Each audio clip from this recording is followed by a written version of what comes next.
We are very excited to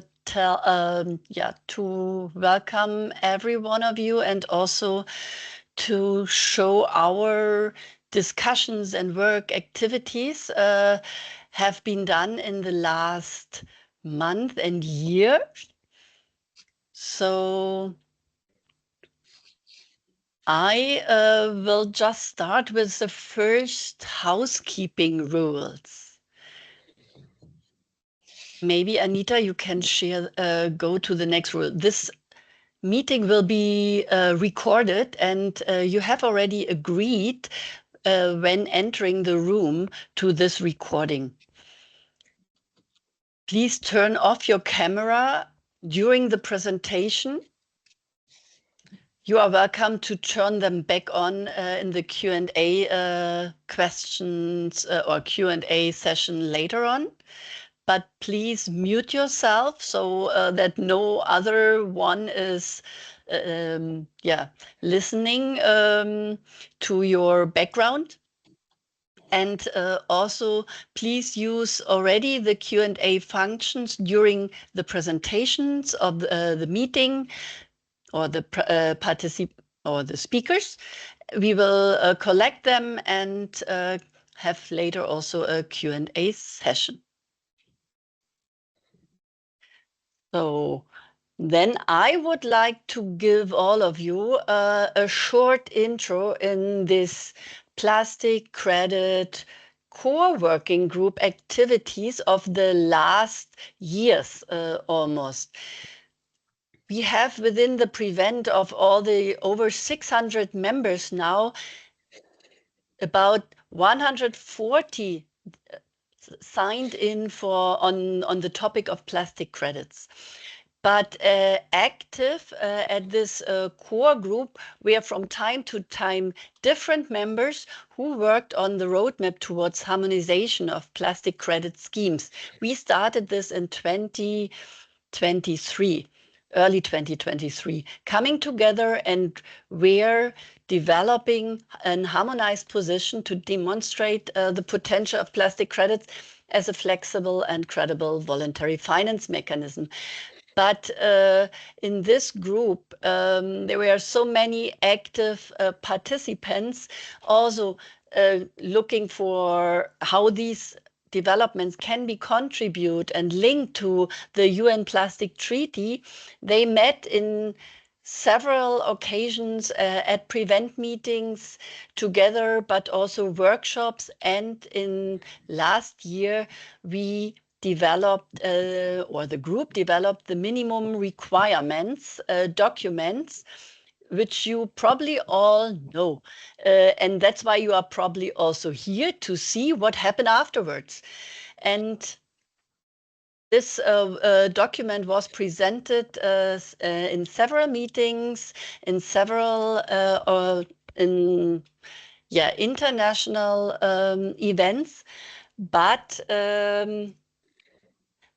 we together decided in this core group at the Prevent to work further. Please go on to the next slide.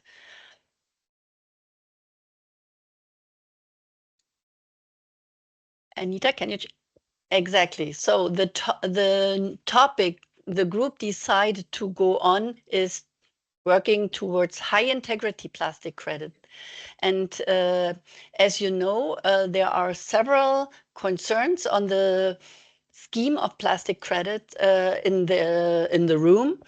And the group developed a response on most crucial areas of concern.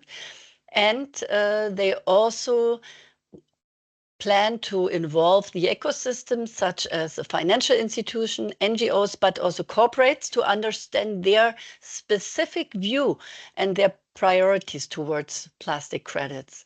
And there was a last meeting, the members, part of the members participated in the Inc. 5.2 meeting in Geneva, meeting with Prevent members in Geneva, questioning them and getting involved. And yes, and the last slide I have to show, it's just a short overview of the very active partners at the moment who are contributing to this endeavor. And we are eagerly looking for your support in the room who are to become a member or active contributor towards high integrity principles of plastic credits. And with this said, I would like to hand over to our moderator of today, of Sarah Hadley from Plastic Collectors.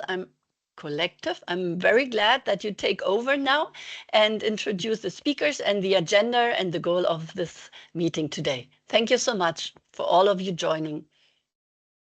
Excellent. Thank you very much, Silke, and welcome again, everyone. So awesome to see so many people here. So as Silke has outlined, the reason for running this webinar today is to bring you up to speed on the work that we've been doing over the last 18 months on plastic credits, and really to get your input and guidance as to how we best develop and move forward towards high integrity initiatives for plastic credits. So to that end, we've got a very interesting and content-rich set of short presentations for you, which, among other things, is going to showcase a significant amount of work that's been done and to demonstrate what we think is a potential for plastic credits and to explore high integrity options further with you. After we've had the short presentations, we'll hold a Q&A session. And so we really look forward to getting your feedback and comments and suggestions on how best we move forward in developing these high integrity initiatives for plastic credits.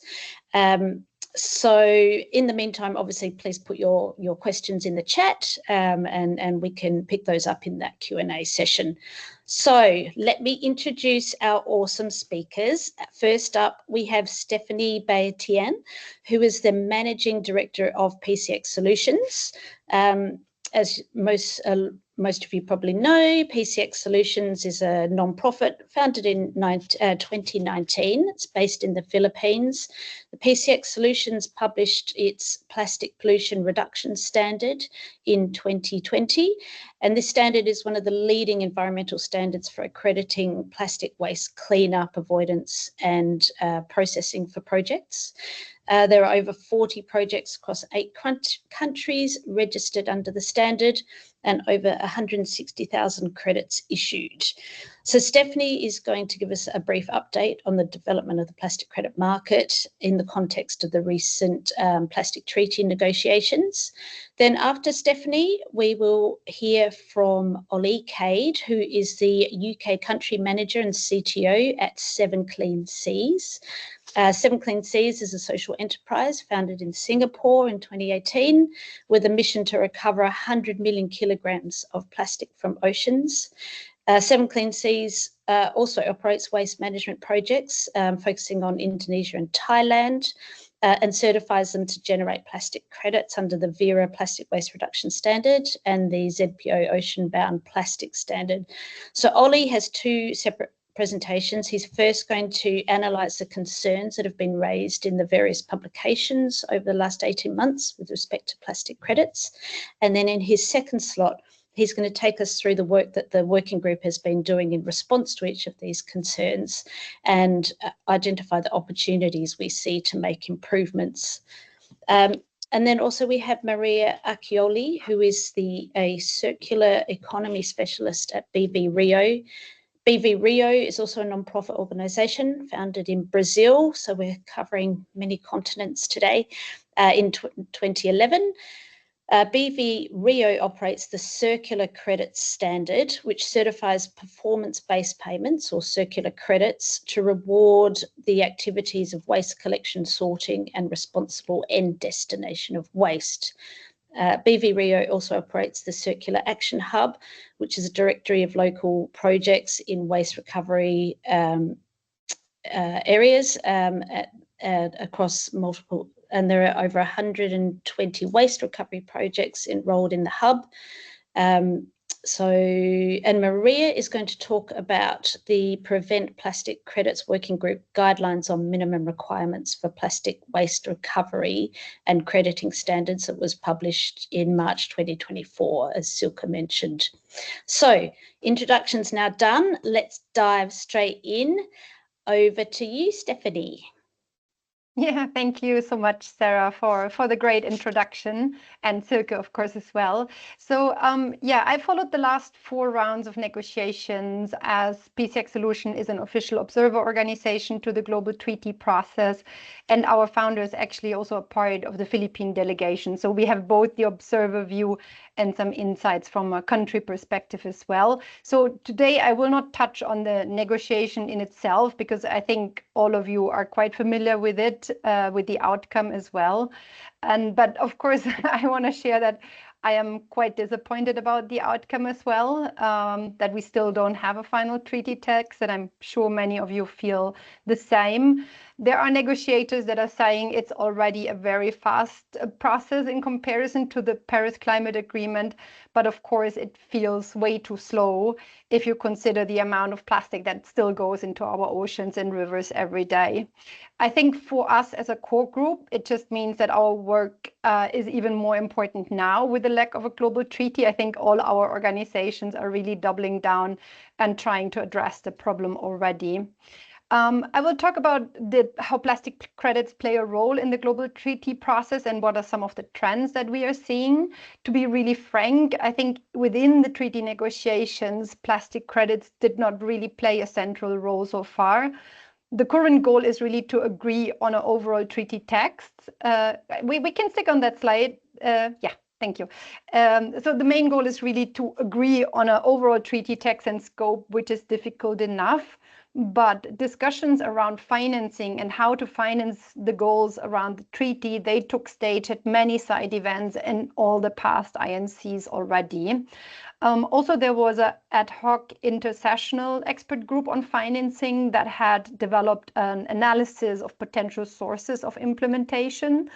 And in that one, plastic credits were listed together with EPR under innovative finance mechanisms, basically. So plastic credits are not the only solution, of course, but they are just one of the financing mechanisms, and they are available today. Just to give an example, the projects under our standard, they have a combined capacity of over 250 million kg of plastic that could be cleaned up, which basically can be deployed today, and that's just one standard, right? So plastic credits can help address the huge financing gap, which is most significant in the global south, where most of the credits are being generated. So plastic credits can also be included in outcome-based bonds, as was demonstrated by the 100 million bond from the World Bank Group, which I'm sure many of you know, that was in collaboration with Plastic Collective and Verra. It was launched early last year, and these bonds also combine goals of environmental and social aspects. There are also currently developments to use market-based mechanisms such as credits to address the funding gaps in upstream innovation. So there was also, during Geneva, for example, a public consultation from Verra, Earth Action and Repurpose under a World Bank grant to really develop a methodology on refill and other upstream measures. Yeah, and lastly, plastic credits can help to prepare for EPR schemes, or they can be fully embedded in EPR schemes, as it is the example in the Philippines, where we also operate. The EPR schemes in the Philippines works quite different to the classical European EPR schemes. So basically, there are 6 upstream measures for company to reduce their footprint, and then there are 6 downstream measures to recover their footprint, to take responsibility. And plastic credits is just one of them. It just allowed funding to flow directly into waste management, and it goes directly from the companies to the local operators without getting lost on the way. And this case study also serves a bit of an example. We like to share that case study because it also shows that a developing country, which has been really hard hit by the plastic crisis, can implement an ambitious EPR law in very short time and then continuously improve it. If we can go to the next slide, please.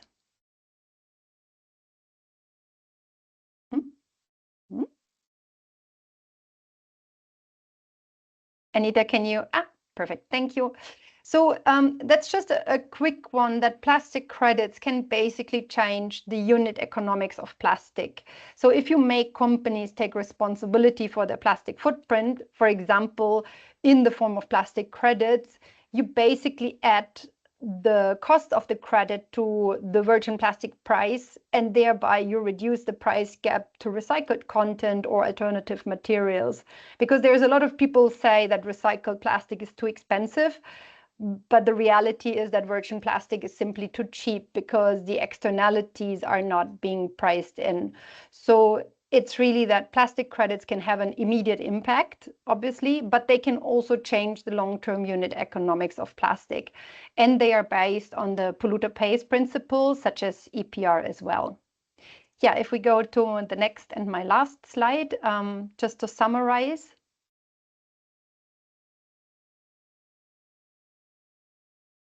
Yeah, so basically plastic credit can play an important role as an innovative financing mechanism, because actually they don't need to wait for any legislation to come in. They can be tailored to different locality or different plastic types. They can prepare for or complement EPR schemes, as I mentioned. And they can address both environmental and social issues. And the social side is unfortunately often overlooked in the whole discussion. And they also provide a full traceability. And yeah, most importantly, while we wait for the next INC Day to be published, they can really provide the funds to address the problem today. But they need to be credible, verifiable, and robust. And obviously, they should ideally follow a robust standard. This is something that we as a core group are working on. And that's where really we want your thoughts and inputs for. And with that, I give over to Ollie.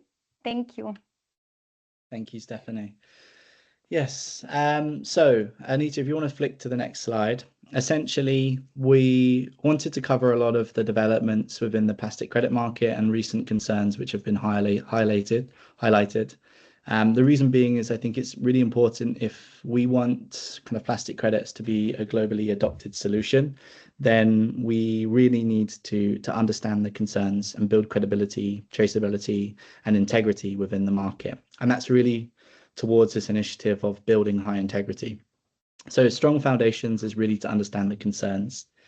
If you just flick to the next slide, Anita.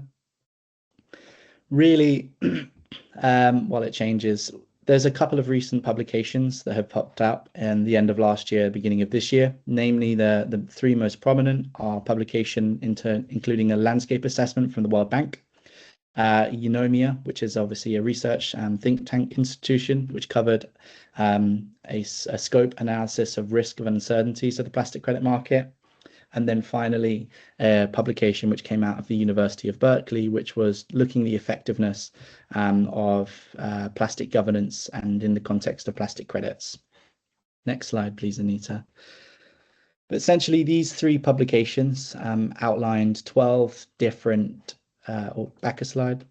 They identified 12 different areas of concern. Oh no, apologies. I believe there's been an issue in terms of the scheduling, but they 12 different concerns that we have categorized into 5 key focus areas. First one, looking at concerns around integrity and credibility of plastic credits themselves and the projects.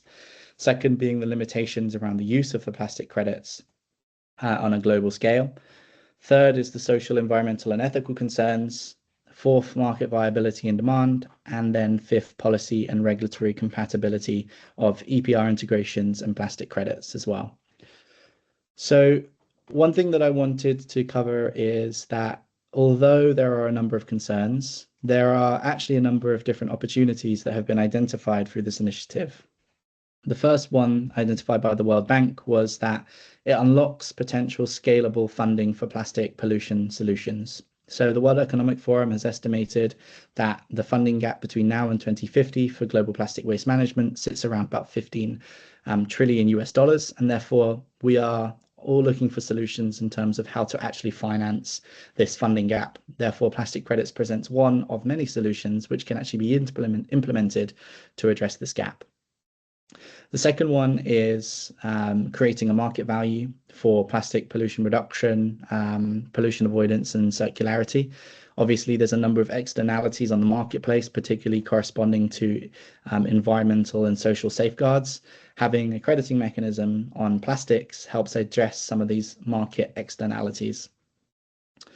Third is that although there are still some concerns around transparency and traceability within the plastic credit market as a whole, it provides a credible solution to actually increase transparency on a per project level through independent audits against second-party standards, which can add a lot of visibility in terms of financing plastic pollution recovery, recycling, and waste management systems. And then finally, one thing that's been identified across the literature is actually the role that the informal and marginalized communities play within waste management system as a whole. And therefore, if we recognize plastic credits as a solution, we're also able to recognize the number of stakeholders embedded in this solution, and informal and marginalized communities make a large share of the inclusion. And therefore, if we're able to develop a responsible framework and initiative in a market that focuses on plastic credits, then we can also focus on empowering these communities themselves. So jumping into the first concern, really focusing on integrity and credibility of the plastic credit market. A lot of the concerns are focused around transparency, double counting, standard categorizations of different credit schemes, and also additionality concerns. So when it comes to transparency, the papers have identified that there is insufficient information around methodologies that have been developed across the plastic credit market, and that can ultimately weaken scheme credibility. Therefore, one area that has been identified that needs improving is making sure that we've got the correct standards, we've got the correct methodologies that can identify and provide transparency across the value chain. And I want to mention that this isn't particularly talking about any specific standard project as a whole, but actually the market and actually where we need to be. The second point that was identified within the papers was the double counting. Therefore, a few of the publications felt that there was inadequate oversight that can allow certain activities having a double accreditation for a single point of impact. And that can cause issues, particularly in terms of claims as well.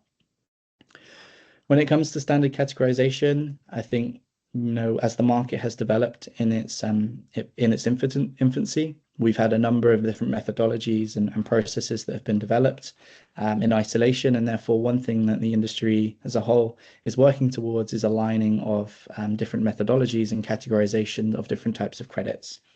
And a lot of work has actually already been done on this, particularly with the work that's been implemented by the World Bank. And when it comes to additionality, we really need to make sure that all of the projects that are utilizing plastic credits as a financial incentives to actually scale, grow, and could provide continual waste management and circularity in different project locations, that the impact that's being generated is above the baseline. And making sure that not only is it above the baseline, but it's also providing the correct support for the marginalized communities themselves. So really, on this first concern, the key question that we're trying to address is how can we design rules and standards that guarantee that there's an element of transparency across the board and across the market as a whole, so that ultimately, if we can address the integrity and credibility issues, then ultimately we can help build scalability within the plastic credit market. Focus area 2 really focuses around the use of plastic credits, and there's been a number of concerns about how buyers, organizations, and other players that are purchasing credits are actually using them. First and foremost, which is obviously a repeat concern across different environmental focus areas, which is greenwashing. So we want to make sure that the companies and the organizations that are purchasing plastic credits as part of their environmental social governance, whether it's voluntary or whether it's mandatory, that they're doing it in the correct way and they're not actually misusing the purchase of credits to mask or to draw attention away from meaningful reduction, product design, and ultimately reducing plastics within the value chain.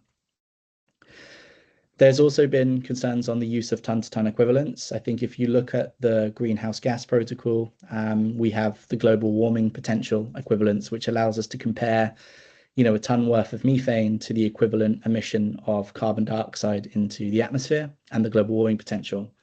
Currently, the plastics methodologies don't have such an equivalence, which causes challenges. So quite often when organizations are engaging in the market, they use a ton-to-ton equivalence, meaning that a ton of plastic used within an operations or misused or can actually be offset by purchasing a ton worth of credits, whether they be collection, recycling, prevention, etc. And therefore that causes challenges in terms of simplifying accounting that doesn't necessarily capture the broader environmental and social impacts of plastic waste, particularly across polymers as well.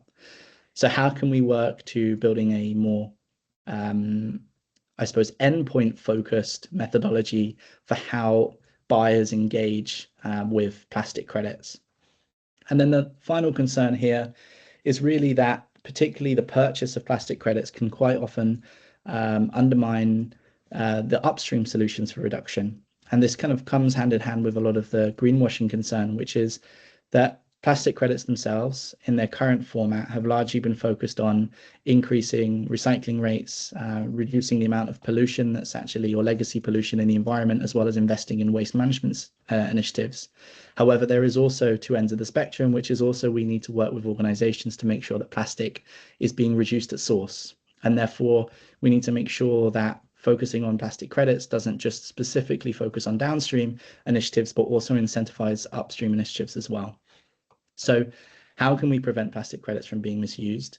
And how do we actually address a lot of these concerns is a key kind of question that we need to answer as well.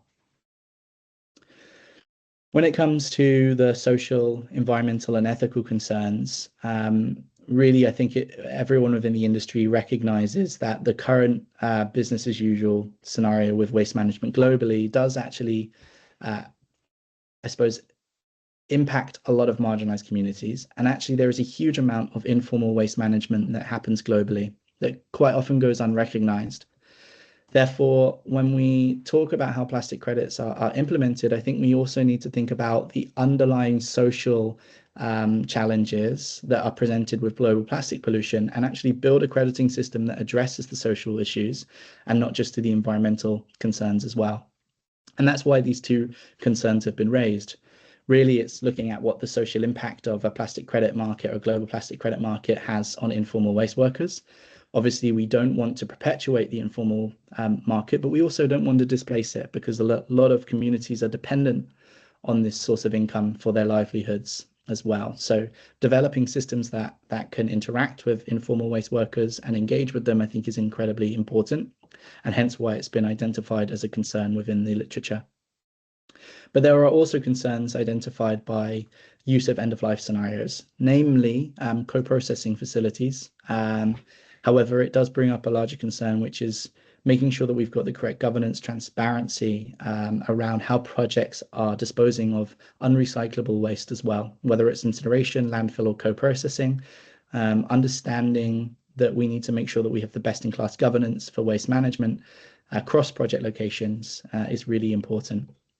So we ask ourselves, what safeguards must we build into projects, into standards, into methodologies that can help make sure that the safeguards for marginalized communities are being met and that the ethics around waste disposal and environmental governance are being retained? Next slide, please, Anita. One area that I think is quite prominent as a concern, it was only really identified as by the World Bank, but it's something that's been felt across the market, is the market viability and demand. The key point here is that, as Sarah mentioned, there are over 150 projects worldwide, close to 200 plastic credit generating projects that are really dependent on the revenue generated through the sale of credits to actually finance operations. Some of them have more financial sustainability than others, but the key point is that we don't want to see large fluctuation or limited demand that results in a scenario where there isn't access to available funding for these projects to exist. Therefore, that's why demand has been identified as a key concern for the industry as a whole. So really we're focusing within the working group to determine, well, what mechanisms such as pre-purchase funds, as well as grants and bonds, which has been exemplified by the work with the World Bank and Plastic Collective, to actually get upfront investment for projects into the waste management as well, and making sure that there's the correct demand and credits on the other side to ensure that these projects continue to have longevity into the future. And then finally, the final point is policy and regulatory compatibility. So one of the papers identified inherent conflicts with EPR schemes. I think as an industry as a whole, we completely agree that EPR has a broader set of principles and scope beyond what a global plastic credit market can offer, really looking at elements of monitoring, mandatory packaging reporting, upstream reductions, as well as downstream investments in the funding gap for waste management. And therefore, we want to make sure that whatever global plastic credit mechanism that has been developed doesn't take away from EPR programs, and hence why that's been identified as a potential concern of the plastic credit market. So essentially, the question we're really asking ourselves is how can plastic credits be integrated into EPR schemes, and how do we make sure that it exemplifies plastic credits as a potential tool that can be an additional benefit to EPR schemes, and actually not take away or disincentivize global EPR, which is still yet to be established in many countries around the world. So the reason why I actually wanted to go through these points is because I think it's really important for us to understand the concerns that the market is faced with and that have been highlighted over the last couple of years. Because if we understand them correctly, then we can really start building pathways to address these concerns that will hopefully ultimately result in a more high integrity market as well. But that being said, there has already been a lot of movement over the last couple of years, particularly with the minimum requirements for plastic credit standards, that addresses some of the concerns already, however, also sets a strong foundation for us to work for principles of high integrity. So for that, I will hand over to Maria if her mic is working correctly as well.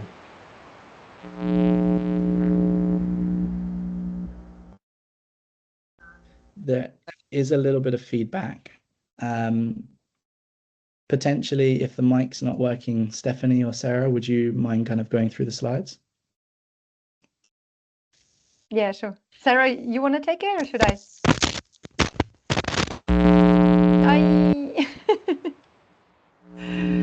Unfortunately, that doesn't work, Maria. Yeah, that's sad. Okay, Sarah, do you want to go or shall I go? You go, Steph. Okay, cool. Yeah, so let's make this a bit spontaneous. So if you go to the next slide already, as Silke introduced early, we have worked as a core group on plastic credits on those minimum requirements back in, we started 2023 actually, to really work on what's the common ground, what should be the boundary at least to sort out some of the bad actor, what are some of the principles that we can all agree on as a plastic credit core group to help really move the industry forward to already address some of the concerns. And so the whole idea is really that there was a lack of harmonization and standardization because it's a very nascent market, and we want to build more trust, which actually can then enable more funds and more recovery. That was the overarching idea here. We went through, if you go to the next slide, Anita, we went through a number of different consultations, one-on-one consultations, but then also did a consultation ground within the plastic working group here. So we got a number of feedbacks and comments, which were then taken in, and then in March 2024, we launched the paper and distributed through different ways. And so if we go to the next slide, and you can obviously check out the publication if you haven't done so. Sorry, just one more slide to the list of the minimum requirements itself. So we are looking at three major aspects of plastic credits. So one is really on transparency and how can we increase transparency, that they should be verified by an independent third party, that they should be traceable from source to destination, no double counting, we all agreed on, and the certificate should be publicly accessible. Then there is an aspect on legal compliance. So any plastic credit obviously must comply with national law or international law. And then the third big area is really how to prove and how to demonstrate impact. We all agreed on plastic credits to be used for post-consumer plastic because that's what really ends up in nature, and non-commercially recyclable plastics, so nothing that is already being picked up. Then we also looked at the waste hierarchy and that the material should go to a destination which is higher up in the waste hierarchy than where it would end. Obviously, there should be any recyclables should be sorted out and brought to a recycler if existing nearby. Then no project should do harm. That's obviously a no-brainer. There is an additionality aspect in the minimum requirements, and the aspect of social security and better working conditions. If we go to the next slide. That really just shows the waste hierarchy that we used to build the minimum requirements on, so that it should always go at least one higher up in the waste hierarchy. If we go to the last slide.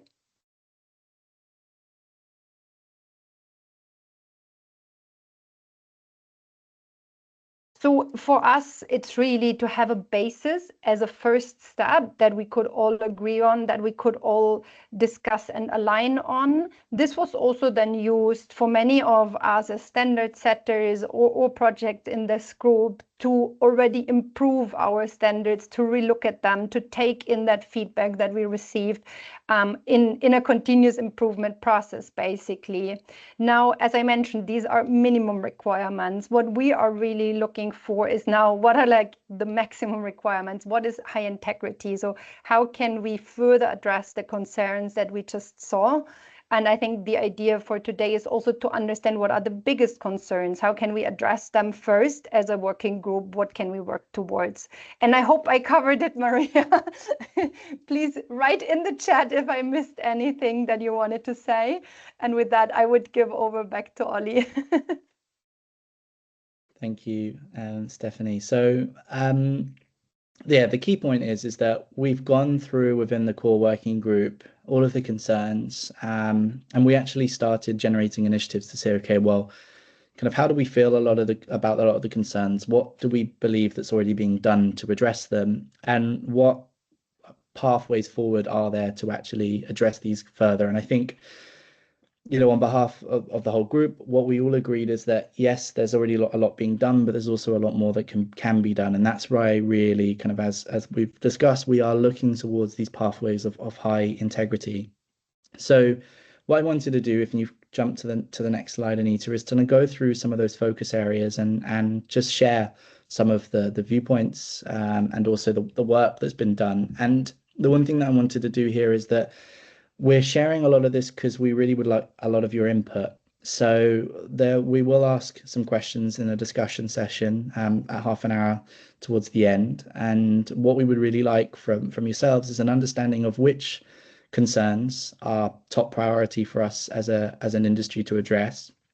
And also to understand whether or not you feel a lot of the current initiatives that are being implemented are addressing some of these concerns, and what more opportunities would you like us to see to enhance and address these concerns as well. So if you see anything on the slides that you kind of agree with, disagree with, please just do remember them and take note, because we would love your input and feedback as well.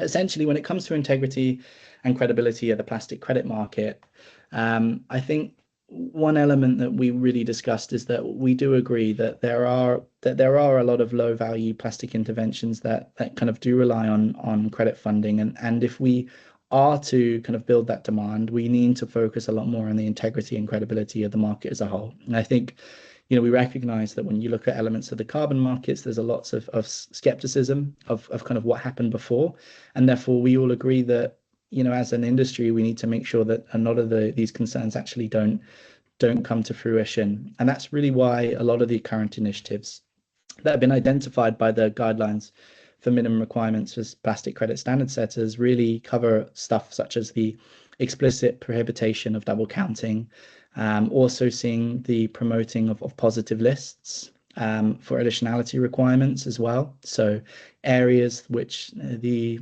financial economics around plastic waste management doesn't work can automatically qualify for additionality requirements, such as, you know, remote island and rural locations, but also seeing additionality requirements that are looking at the social inclusion as well. So if you can demonstrate increased social value for existing projects, that you can actually qualify for additionality there, addressing a lot of the inherent social concerns when it comes to waste management. There is also a lot that's being developed, particularly in independent and transparent governance of projects. That's what we are seeing, you know, projects going through auditing, verification, validation, that they are actually listing those reports publicly for everyone to see, that these are part of the third-party auditing requirements. So now all projects are going through this third-party verification process, and all of the impact that's being issued in terms of credits, but also retired, is being listed on public registries as well. And that's kind of a couple of the initiatives that are already underway and really have been driven by a lot of the work on the minimum requirements. That being said, I think, you know, there are always areas to improve, and we need to kind of address these concerns. So a couple of areas that we've been discussing is, you know, looking at establishing centralized independent governance frameworks, looking at ways to strengthen the baselining methodologies in terms of project verification, and also increasing transparency in credit pricing as well. I think, you know, credit pricing is something that comes up a lot, and it's also an area where we need some variation, because not all credits are the same. They focus on different areas of impact, but also having that transparency on that as well is really important if we want to build a credible market. Moving on to the next slide. So when it comes to the limitations around the use of plastic credits, really we all agree that although a lot has been done, particularly on the project side that generate credits and the standards that kind of govern the projects, there is still a gap with how credits are actually being used. And I think the World Bank summarized it quite nicely, which is that the plastic credit market can be a very impactful and empowering tool if used responsibly. And that comes onto the use phase. So it's something that we really wish to address. There are some current initiatives that have already been developed, particularly moving away from misleading claims and making differentiations between contribution versus compensation claims. So typical compensation claims being offsets, contribution claims being transparency over supporting or sponsoring projects through the use of plastic credits. And we are seeing that there is a general shift towards those contribution claims as well, but emphasizing the differentiation between the two. We are also seeing alignment on claims across methodologies and standards. That's something that's kind of ongoing. And we're also seeing a better enhanced categorization of different types of plastic credits. The World Bank has done a really good approach, particularly through their landscape assessment of identifying the different credit types and how they vary across the industry as a whole. However, there are, of course, always ways that we would like to improve, and a couple of the areas that we're looking for is one, focusing on strengthening governance and transparency for credit buyers. There are already discussions going on within certain industry groups on how to generate mitigation frameworks for plastic that go not just above kind of reduction reuse, but also looking at plastic credit purchases, and providing guidance for buyers on how to actually engage in the market is something that we could actually develop. And also evolving beyond the mass-based metrics for essentially the ton-to-ton equivalent. So finding ways to try and connect that out of the endpoint impact of plastic pollution in the environment to the actual use case as well. So trying to move beyond the ton-to-ton equivalents, it is quite difficult and challenging, but I think that there is also a need to potentially develop or potentially enhance the methodologies on the buyer side as well. Moving on to the third focus area, on the social, environmental, and ethical concerns, a lot has already been done here. And I think that one, one thing within the core group is that, everyone is very passionate and cares a lot about the embedded social issues around global waste management. And also everyone recognizes that there is a key benefit here, that if we are able to design inclusive systems for stakeholders, particularly looking at marginalized and informal waste workers, that we actually have an opportunity to address the underlying social crisis. And quite often when it comes to plastic credits, it allows typically areas where the financial economics behind waste management fail to potentially have sponsorship to address a lot of these concerns, and in the process address a lot of the social issues. And this is an area I think that as an industry, there's been a huge amount of focus. So across the board in standards, there's been huge development in advancing social additionality for projects, but also ensuring that the minimum social, ethical, environmental requirements are met. And going above that, actually, a number of developments in certifying kind of best-in-class engagement with informal waste workers or independent collectors as well has been developed. So, I think it's the stakeholders of these marginalized communities are quite often the communities that are the heart of the global plastic pollution crisis. So if there's a way to actually use the benefit of sponsoring environmental pollution recovery, recycling and waste management projects, that we can actually include marginalized communities as part of the process and address a lot of these issues as well.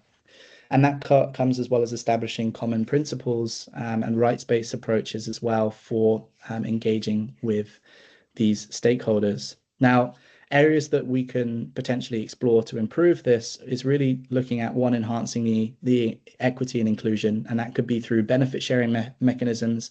It can be simplifying the barriers to entry for projects where there is a added social benefit of engaging in a plastic credit market. Also focusing on solutions that don't proliferate, but also do not displace kind of informal waste workers. And also making sure that we've got really sophisticated monitoring and grievance mechanisms as well, because quite often working alongside informal markets can be quite difficult to get these correct communication channels as well. And that's what a lot of the work in some of the standards have been driving. How do we actually establish pathways towards formalization? And then when it comes on to the ethical concerns, particularly on, apologies, just go back a step, Anita. When it comes to the ethical concerns and environmental concerns on waste disposal, I think one element that we've been discussing is stricter standards and international alignment on end-of-life pathways for plastic waste, and just making sure that all of the audits and checks that's done at the end-of-life level actually are increased in transparency and justification as well. I think that's something that's very important. Moving on to the demand risks, and as mentioned, I think this is an area that the market as a whole we're very well in tuned with, because we want to make sure that the projects that need the funding and investment actually get access to them. And of course, that means making sure that we build a credible and credible high integrity market. And I think that's something where a lot of the work has been done as well. So we are seeing those harmonization of methodologies and standards. We are seeing requirements for public registries, third-party audits, standardized credit definitions, and integration into EPR as well, which is a point that I wanted to touch on. So largely the market at the moment is being driven by the voluntary requirement for or demand for plastic credits. We are seeing developments, particularly as Stephanie presented, with EPR integrated markets such as the Philippines, and that's also increasing a huge amount of demand. And that's also resulting in a number of discussions across the board in how do we increase demand by working towards the regulated market, which I'll come on to in the next slide. But really, when it comes to driving demand, we want to focus a lot on a couple of the quick wins, focusing on low value plastics or legacy waste where there seems to be a higher demand in the credit purchasing, looking at dedicated funds or pre-purchasing facilities so we can get upfront investment into projects that need waste management, as evidenced by the project the Plastic Collective have done alongside the World Bank. We need to look at how we can actually engage in government support, how we can actually build regulatory environments around the use of plastic credits, which have stability in the demand side. And then the rest of it is really focusing on how do we build credibility. So the focus area 1 is inherently linked to the demand side. And that's why I think we are seeing a huge push from within the core working group to address a lot of these concerns, because if we don't get on top of the concerns, then we're ultimately not going to drive the demand, and ultimately the projects that are dependent on the credits aren't going to receive the necessary investments. So the final area that we kind of wanted to go on to, which is the EPR regulatory compatibility, is I think kind of the conversations that we've had within the core group. I think we all agree that EPR is an incredible solution, and we all advocate for EPR because it covers the whole scope of plastic use across the value chain and funding the waste management issue. We actually see that plastic credits are not a replacement to EPR at all in any way, but they are a great complementary tool. So particularly providing interim financing where EPR is absent, but also integrating into existing EPR programs to expand the scope of funding for plastic waste management, whether it be beyond sovereign interest or whether it be looking at collection and waste infrastructure, and not just say recycling as well. So there's definitely added benefit. We've already seen it being implemented in the Philippines, as kind of Stephanie's mentioned, but we're also seeing it implemented in India and Brazil. The World Bank also identified the United Kingdom as the first of its kind plastic credit initiative. So since the late 90s, the UK EPR program has been utilizing PRNs, which stands for Packaging Recycling Notes, and also Packaging Recycling Export Notes, PRENs. And the World Bank identified this as a type of crediting system because it's actually using a tokenized certificate that private sector regulated organizations under EPR can purchase into to fund recycling initiatives across the country. So very similar initiative here. And because of this integration of plastic credits in certain EPR programs, there has been a number of conversations that's been going around, that's been happening globally with a number of government agencies to see, well, how can we actually integrate the two, and where can we address gaps in EPR programs through plastic credits? And also, if we're able to address a lot of the transparency concerns, really plastic credits, as identified by the World Bank, can be a solution for more high integrity credits and transparency across the value chain, with all of the audits, third-party verification, and public registries that are already existing. That being said, really there's still a lot of work that can be done, and I think some of the areas that we're looking at is regulatory guidance from standard setters on EPR integration, and we've already had a number of publications come out on this exact topic, particularly in the run-up for the INC 5.2 conversation. We, of course, again, it comes back to trust and integrity, but we need to build on that trust in the market if people are going to back such a solution.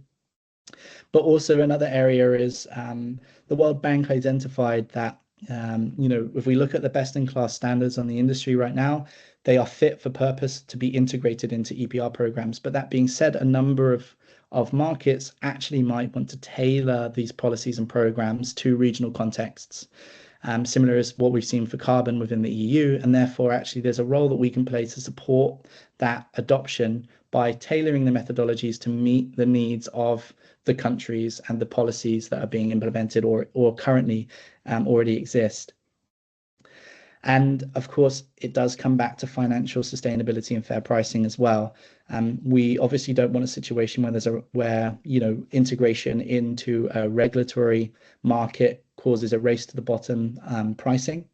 We want to make sure that the project and the credit costs actually mirror the project costs themselves, because we don't want to be in a situation where the revenue generated from the credit sale doesn't cover the cost of the waste management solution that's being provided. So how we can align as an industry on fair pricing is also an area that we have been discussing and exploring as well. And I've been talking a fair amount on the concerns and the potential areas to develop, but I think the key point is that there's not so much that we can do within the core group to to really define what high integrity looks without actually expanding the conversation out to key stakeholders such as yourself. And that's really what we wanted to do today, is also provide a session, now that we have the context on the concerns of the market and the direction that we want to head in, how can we actually work with the Prevent ecosystem and other stakeholders to actually develop what high integrity looks like for the market. So with that, I will hand over to Sarah, who's going to help facilitate this conversation as well. Awesome. Thank you so much, Ollie, and thank you, Stephanie, for those brilliant presentations. So much content there, and obviously a huge amount of work sitting behind that. Right, so what we want to do, as Ollie has mentioned, is to engage all of you here today and get your thoughts, comments, feedback on what you've heard today and what you think might be some options for us to move towards higher integrity with respect to plastic credits. So open forum, raise your hand, put your questions in the chat, and let's have a conversation here. While you're thinking of your questions, getting ready to engage, I've just put up here some food for thought. So there are high integrity initiatives in the carbon space and in the biodiversity credit space already. So for carbon, there is the Voluntary Carbon Market Integrity Initiative. Now, this is an NGO that's founded in 2021. It's funded by private foundations and funds, companies, and also the UK government. And it has a mission to enable high integrity voluntary carbon markets that deliver real and additional climate benefits. So its work is on the demand side and also on the supply side. So on the demand side, they've developed a claims code of practice for companies to leverage carbon credits.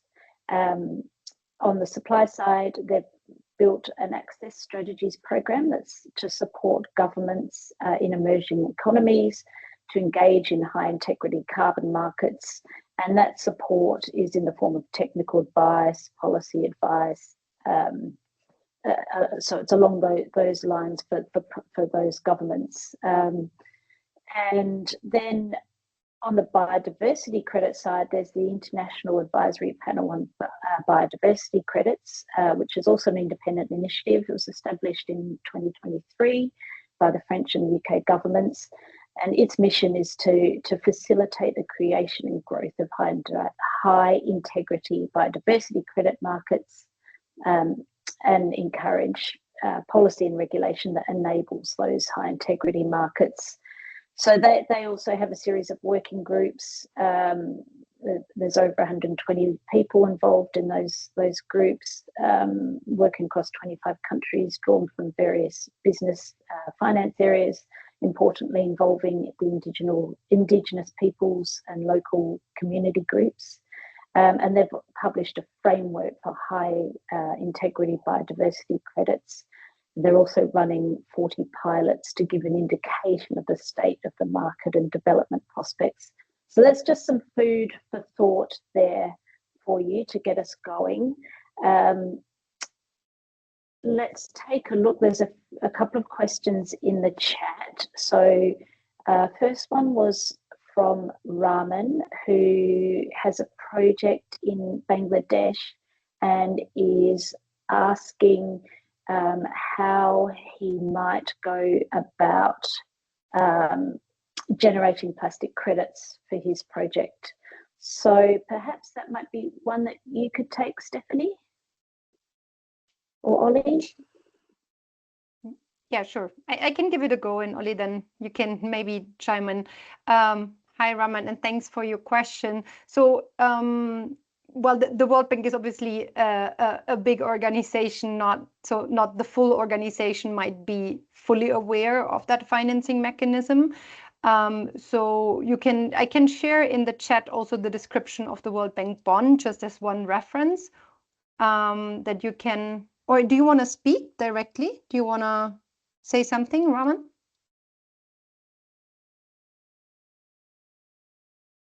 Because he raised his hand.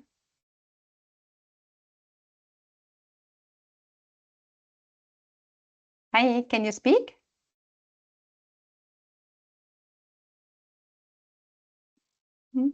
Okay, wait, I maybe continue. Yeah. I hope you can hear me. So basically, I can share some description of the World Bank bond on the one side, because I think it's also good if you send that to the colleagues so that they can find their respective partners in the World Bank group. In general, if you want to issue plastic credits, we as a standard setter would obviously recommend to look at the existing standards and see which standard fits best to your project and to your needs. And you can also have a project developer, but I think that's something that, Sarah, you can maybe answer better. There are different plastic credit sellers as well, plastic credit sales platforms. So that's another aspect that you need to consider of, when you want to issue and sell plastic credits. Sarah, do you want to add on from a project developer perspective? Yeah, so certainly from the World Bank bond perspective, the certification of the two projects that are funded through that bond, one in Indonesia and one in Ghana, it was a prerequisite that they be certified projects and generating plastic credits. So both of those projects were certified under and continue to be certified under the Verra Plastic Waste Reduction Standard. But for you as a project in Bangladesh, you have there are multiple leading environmental standards that you could select to certify your project. So finding the one that is the best fit is important, and certainly we can talk offline if you like to discuss that further. You also asked about resources, so I think Ina has put some links to resources to start you on your certification journey in the chat. And it's also worth looking at the World Bank bond report, because that is a comprehensive summary of all the tools and resources and methodologies that are out there. Ollie, anything from you to add? No, I completely agree. I think definitely look at the World Bank report as well. I think that gives a lot of context on how to get into the plastic credit market. Yeah, and maybe just a last thought from my end, like depending on which standard you use, they normally require a third-party auditor to take you through conformity assessment. So in our case, I can speak only for our PPRS standard.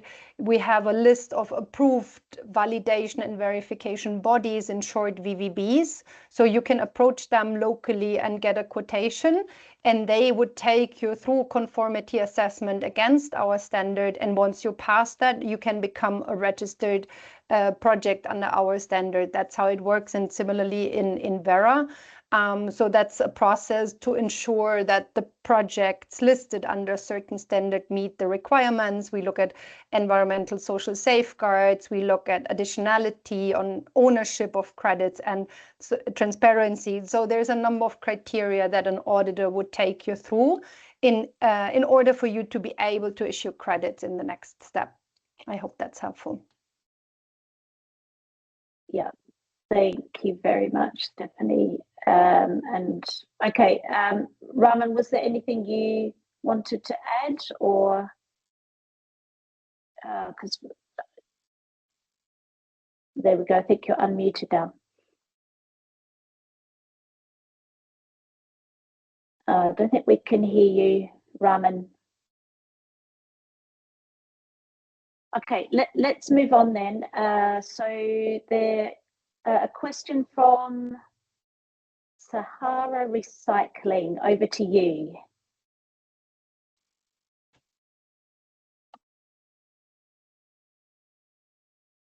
Hi, am I audible? Yes. Great. So this is our first time attending Prevent Waste webinar. This is really great information. In fact, we were just having a discussion about this with one of our project developers. We are from Pakistan. We are working on chemical recycling project development here. We have quite a bit of a plastic waste issue. And, the point when we were mentioning project developer is something we would like to explore. How can we develop this for our existing, for our future coming projects? How can we integrate the plastic credits into our revenue streams, or we can benefit them to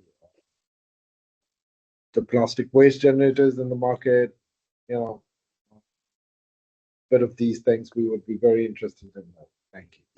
Sarah, do you mind if I take this one? Yeah, go for it. Perfect. So, yeah, I think it's great to see that you're interested in plastic credits and whether or not it could be a solution. What I would suggest is go to have a look at the World Bank report and look at the different standards that are operating on the market. And then I would recommend going through the different standards themselves. So, as Stephanie mentioned, the PPRS, you've got Vera, you've got OBP, you've got a number, your BV Rio, you've got a number of other standards that are operational. What I would suggest, if you're already established as a chemical recycling initiative, I would definitely look at the additionality requirements, because you want to make sure that plastic credits are being used to facilitate financial support for additional impact generated above a baseline.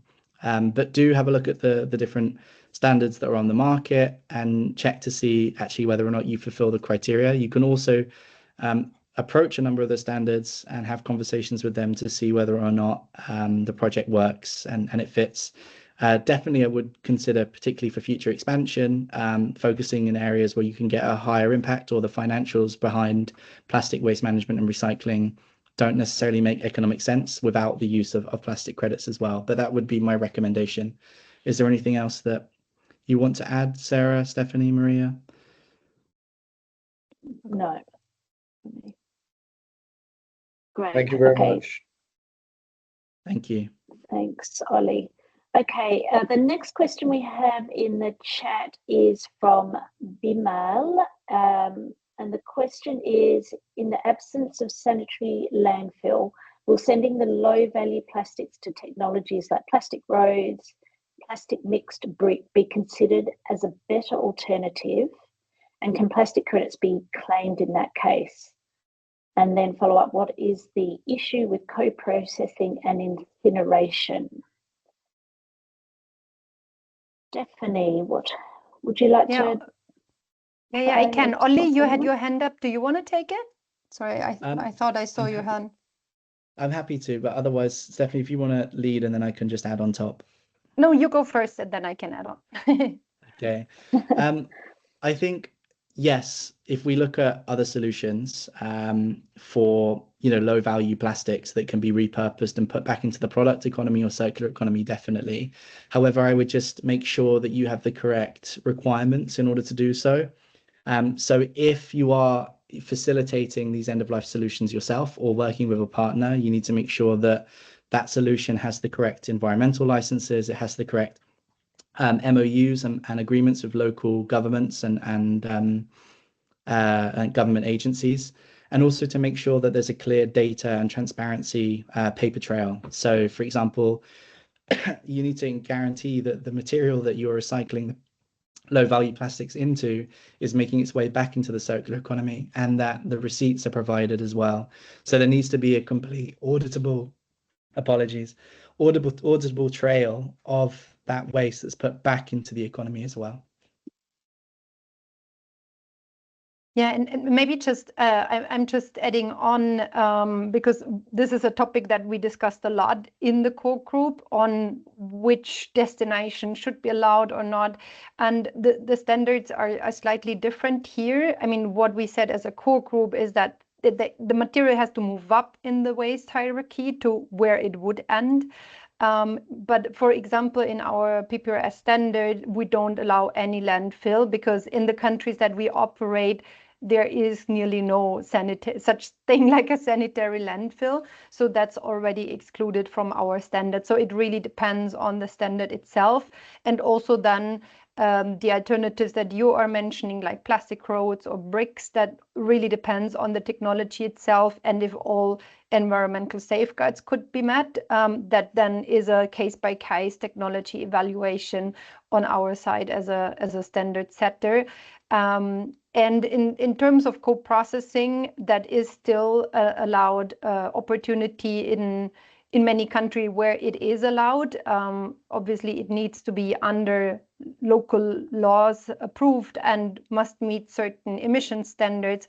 But the reality is that even in Europe, where the waste is properly collected and sorted and handled, even there, a lot of plastic waste is still going into co-processing. Estimates say that it's up to a third, but it's not something that a lot of people talk about. So plastic waste around the globe is still used a lot in co-processing and waste to energy, at least as a better form in respect to landfills. So that would be just my comment to this one. Exactly. And then just to add one more point is that's the importance of third-party verification and auditing. Ultimately, kind of as standard setters or projects, obviously there's guidelines on what is applicable and what's not. But at the end of the day, the auditors will come on the ground, they will look at the end-of-life solutions, and they will compare them to the requirements set by the various standards to make sure that they actually meet the governance and best-in-class practices that are required. So it's hard to say whether or not something can be accepted or not, but do look at the guidelines and then go through the auditing process. Great, thank you both. We've got another hand raised. So Dr. Zainab, would you like to ask your question or make your comment?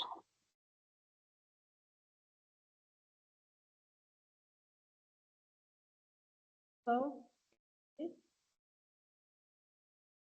Hi, yes, we can hear you. Okay, thank you so much, Sarah, for giving me the floor. And thank you to Stephanie Oliver and all the interesting presentation. I have two questions. I'm the head of the Circular Economy Department here in Sonaged, which is the National Waste Management Company in Senegal, West Africa. So in the context of an absence of sanitary landfills and the recurrent open burning and also open dump, in the absence of effective EPR, would collection of mixed waste be eligible for waste collection credit? Because I saw that on the comment on the chat that there might be recycling plastic credit and also waste collection credit. So is the mixed waste where we can quantify the amount of plastic eligible for this type of credits? That's the first question. And also in Senegal, we are trying to have RDF production from plastic waste that is, since it's mixed waste, so it has contaminations, so it's not suitable necessarily for recycling. Will also this type of processing of plastic for RDF production be eligible for plastic credits? That's my two questions.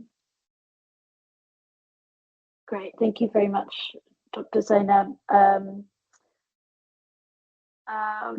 Stephanie or Oliver, do you want to go first, and then I can also follow up if you like? I can take the first point.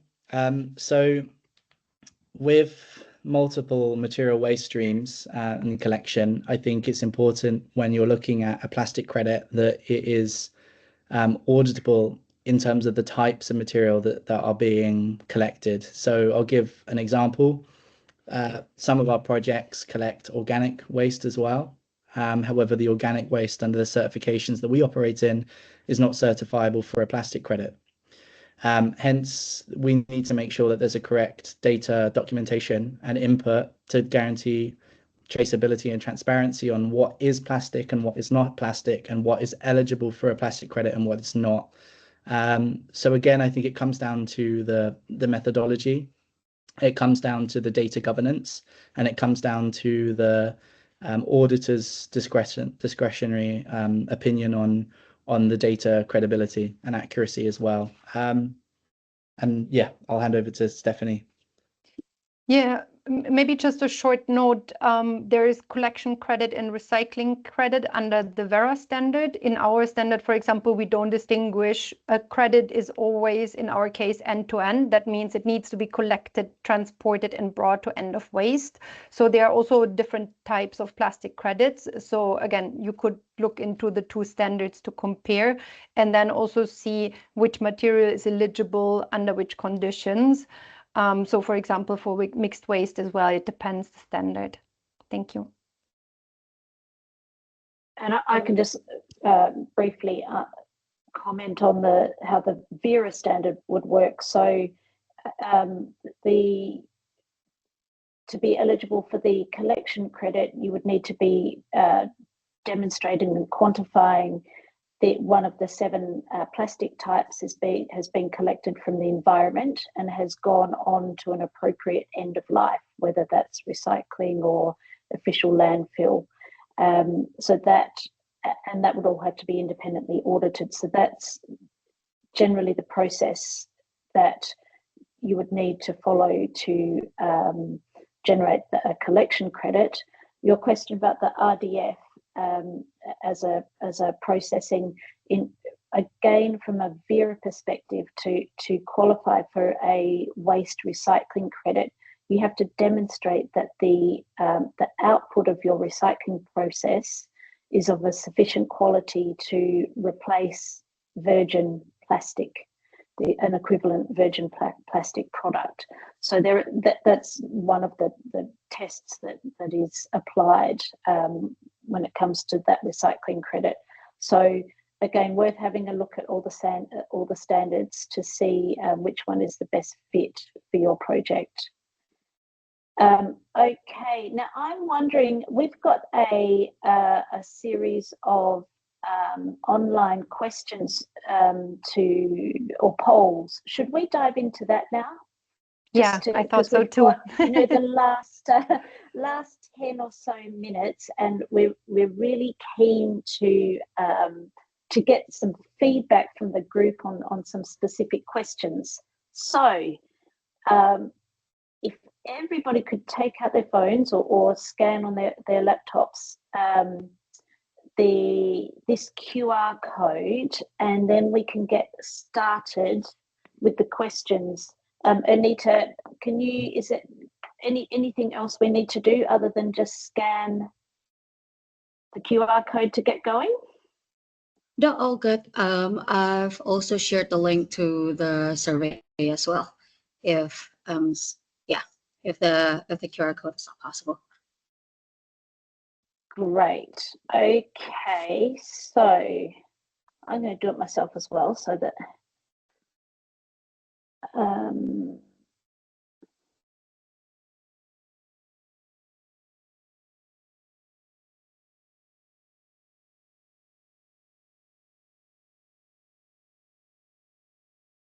and is the first, are we able to show the first question on the screen?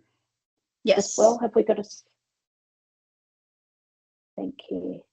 Want to make sure that everyone can join the link first. Let's give a couple of seconds. I think so far we've had 23 participants.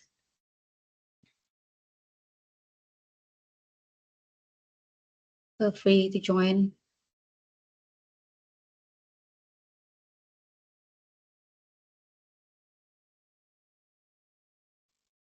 Mine says waiting for presenter.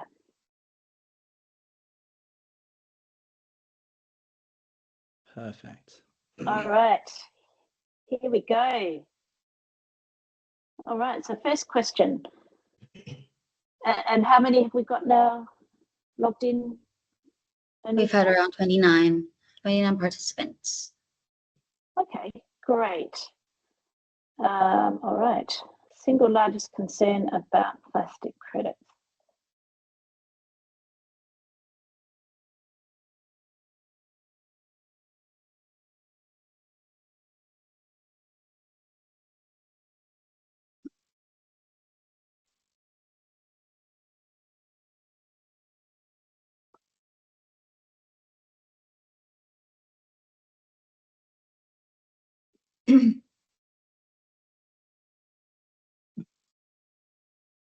So it looks like a lot of the focus is on integrity and credibility of plastics.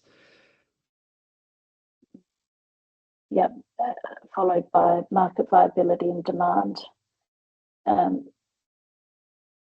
Yes, so which means that what we've been covering today is certainly on point and really helpful in terms of confirming that we're on the right track as a working group in terms of our next steps. So really focusing on how we can best move towards high integrity.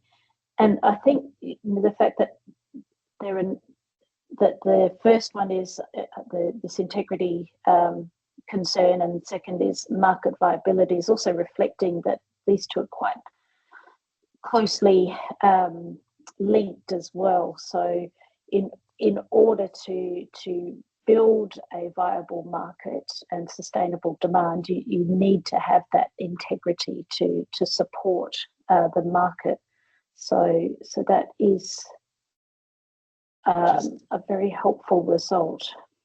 Just one point I just wanted to mention is just make sure that you click the submit button once you have selected your answer. All right, next one. Do you think enough has been done today to address the following concerns? So it's again the same 5 focus areas. So respond away.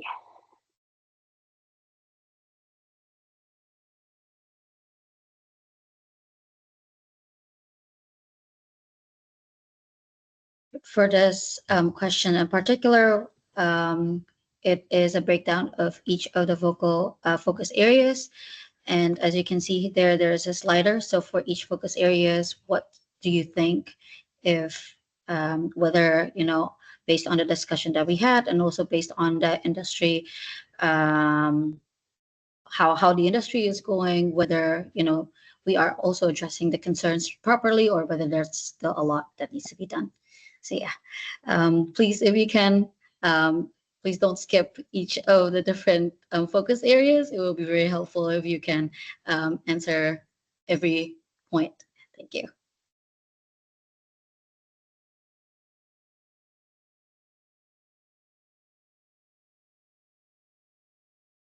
Amazing. What do you think about the current answer, Sarah? Yeah, so it's comforting to see that that people are, of all the 5 focus areas, people seem to think that we are on best ground with respect to the social, environmental, and ethical concerns. So that's positive. And on the less positive side, the results really reiterating what we saw with the first question. So it's really this integrity and credibility issue where there's not enough being done. So low response there. And then we're around the 2 mark on, we're below the 2 response number 2 on all of these items. So in aggregate, it's a clear message that people think that there's significantly more that we can do to address each of these 5 focus areas. And I think we already know that. And again, that's what we're trying to do and to shape our agenda to move towards high integrity with respect to plastic credits. So yeah, I think this confirms probably what we already suspected. Actually, now I have read that, social environmental is only around level 2 as well. So yes, not particularly high scores on any of the 5 focus areas, but I think that's probably in line with our expectations. Anything else you'd add to that, Stephanie, Ollie? Good. I think we just have 5 minutes left, so let's move to the next question. Let's go. What's the next one? Any other concerns? There are 4 more questions, so left on this. Okay.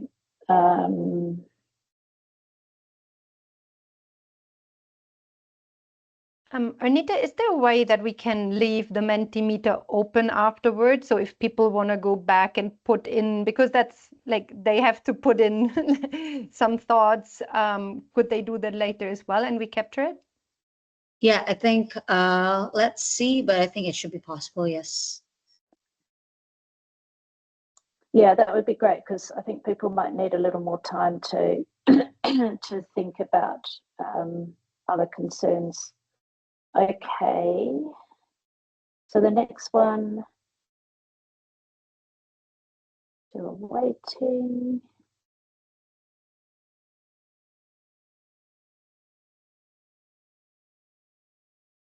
Yeah, again, I think this one might need some time for people to think a little further. Establishment of a high integrity council, regulation.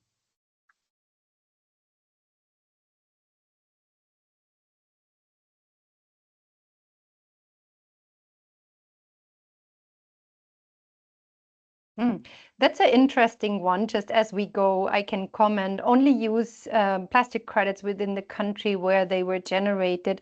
So actually in compliance schemes, such as the Philippines, they only allow credits to be valid for EPR compliance if they are generated in the country.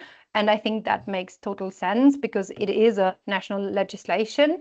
Where we see it otherwise, it's on voluntary demand. If there is a California lifestyle brand that just wants to take more responsibility and they want to help fund plastic credits in other countries, that's where also it can be across borders and across continents, also for the global north to take some responsibility for legacy waste that was brought into the global south. So I would distinguish between plastic credits and compliance schemes should be local for local, while voluntary credits, anyone in the world can help support any projects if they like. That would be my personal response to that, but it's an interesting aspect.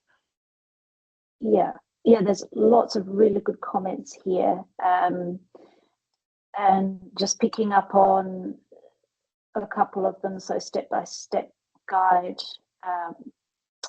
to improve accessibility for more vulnerable actors, addressing the third-party verification barriers, accessibility for informal sectors, waste pickers. So I think there is also a point about the cost and the technical skills that are required to undertake a certification and to start generating plastic credits. So I think there are options. It's worth considering options for improving that accessibility. And then in terms of accessibility more generally for the formal sector, there is the ZPO Social Plus standard, but we could do more to raise the profile of that, if you like, and because that is all about improving the welfare of waste pickers.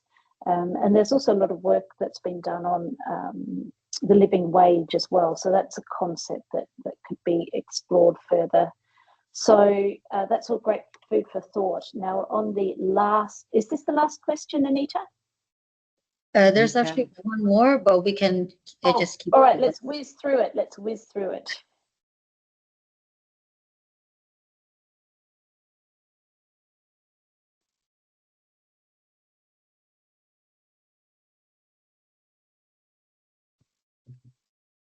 It's great to see that we're getting a lot of support for a high integrity council. Again, and thank you so much for the responses so far. All right, I'm conscious that we've just hit our time at the end of our session. I think if we could share this link, that would be great to pick up for people that haven't had the time to fully complete it. I think we can end here, Sarah, if you want to kind of move on to the closing remarks. Yes, absolutely. Well, closing remarks. Thank you so much, everyone, for your participation. I hope that you've got a lot of insights and information and food for thought out of today's session. We certainly covered a lot of ground, and as should be clear, we're really keen to move forward to look for ways to best improve the integrity of the plastic credits market and underpinning tools. Thank you also to Ollie and Stephanie and to Silke for making this happen. Obviously, a lot of work behind the scenes. There are some questions in the chat that we didn't get to. We'll follow up with those separately. We'll also follow up with the link to the Mentimeter. But thank you once again for your participation, and stay in touch. See you later, everyone. Thank you, everyone. Thank you so much for all your thoughts and inputs. Much appreciated. Bye-bye. Thank you, everybody. And see you soon in the Plastic Credit Core Group. Bye-bye. Yes. Thank you. Thank you. Yes. Bye bye. See you.